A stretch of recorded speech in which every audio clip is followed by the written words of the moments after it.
bit of a teaser shot for you. So, back wall. This is that 2022 GMC.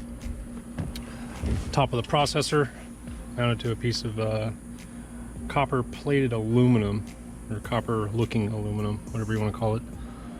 Got the 2JL, can't remember what these are, RCRW JL 1001 digital sub amps.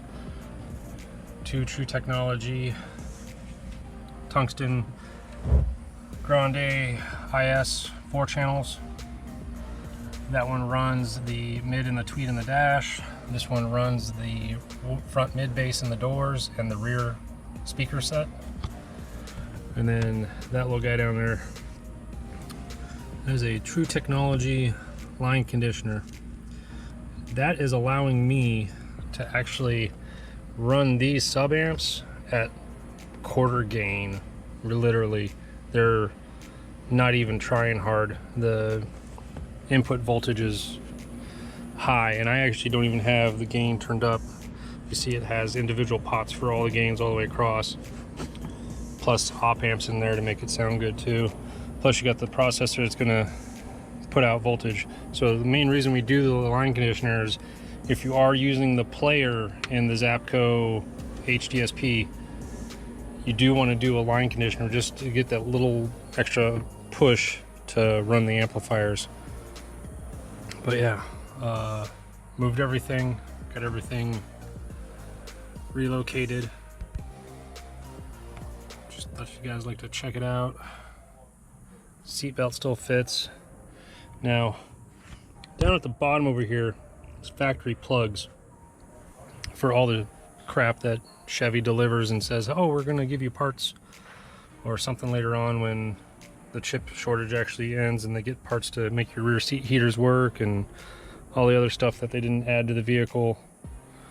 All the harnesses are down there, so I want to see their faces when they take the back seat off and they're like, what the, you know? But yeah, that'd be entertaining.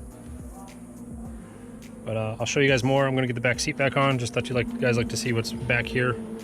Power distribution. That purple wire is gonna move. I just saw that, so I'm gonna zip tie that guy up. Okay guys, finished with the install. 4 8W7JL subwoofers.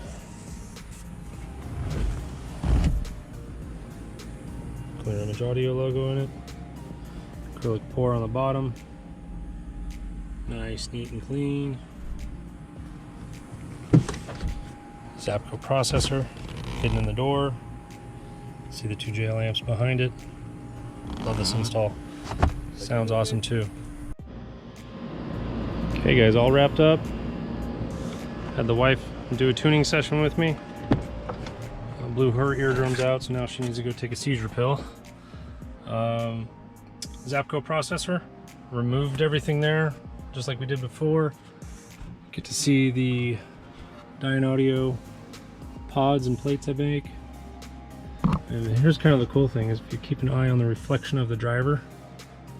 So that's from the driver's seat, and if you look at the reflection of each driver in the windshield, you have full visual of those drivers. So they just turned out sweet.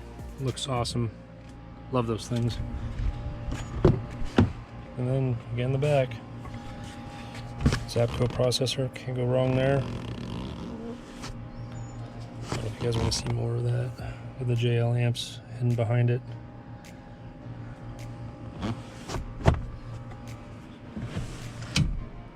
Sub enclosure.